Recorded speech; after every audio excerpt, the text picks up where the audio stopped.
Mga utol, magandang araw sa inyong lahat.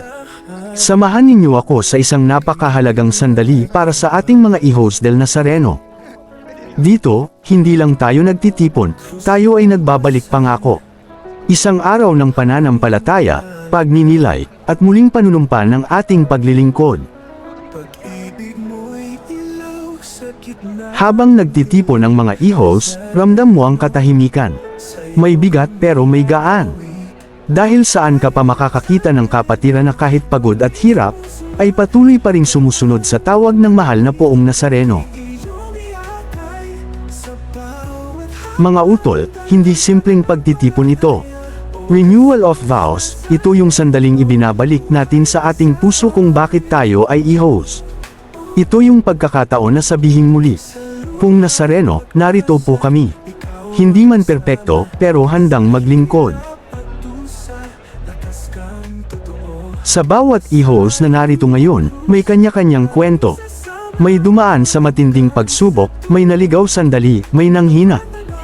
Pero heto pa rin tayo. Bakit? Dahil sa bawat pagbagsak, may kamay ang Nazareno na pumupulot sa atin at ibinabalik sa Kanya. Yan ang tintig ng puso ng isang hijos. Hindi yabang, hindi lakas, kundi pagtalima. Tanging pagtalima sa tawag ng Poong Nazareno.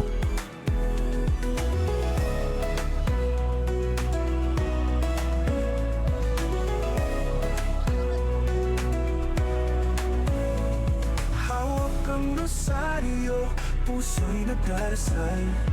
Bawat pintuan, biyaya'y dumaragal. Ang iyong presensya, gabay ng sambayanan. Nazareno naming mahal. Lakbay Nazareno, kami sumusunod. Daan mong matuwid, kami iyong iyakan. At ngayon, isa-isang nakataas ang kamay ng ating mga kapatid, muling nangangako. Simple lang naman ang sinasabi.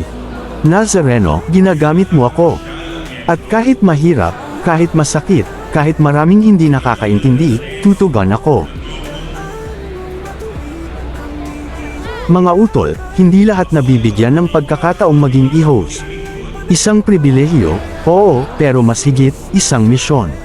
Misyon na hindi natatapos sa traslasyon, sa dalaw tahanan, o sa prosesyon. Misyon na araw-araw isinasabuhay.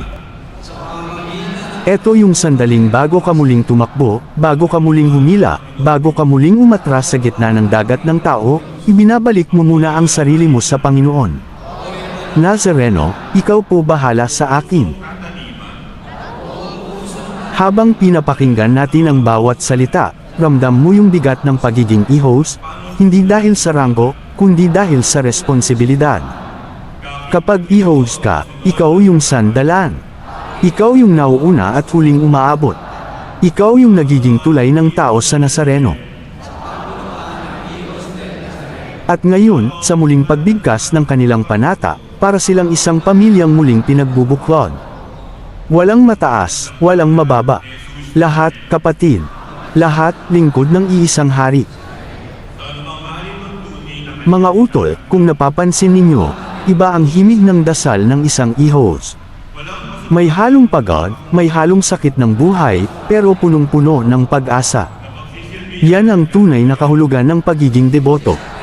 Sa puntong ito, mga utol, ang panata ay hindi lang binibigkas. Isinasapuso, pinapasan, ginagawa. Dahil kung may isang bagay na itinuro sa atin ang Nazareno, ito ang halaga ng sakripisyo at pagmamahal.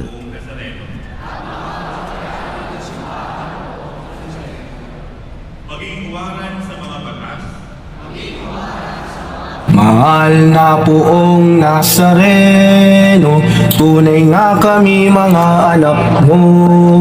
Buhay namin ay binabago upang sundin ang kalooban mo. Kami ay makikilala pag-ibig sa dakilang Ama. Kapatid ang bawat isa, naglilingkod ng Kaya mga utol, bilang pagtatapos, sabay-sabay nating ipagdasal ang ating mga hijos del Nazareno, na patuloy silang gabayan, palakasin, at ingatan. Nazareno, kami po ay inyong mga lingkod, ngayon, bukas, hanggang walang hanggan. Maraming salamat mga utol. Muli, ito ang Tata Lean TV, mabuhay ang mga hijos del Nazareno.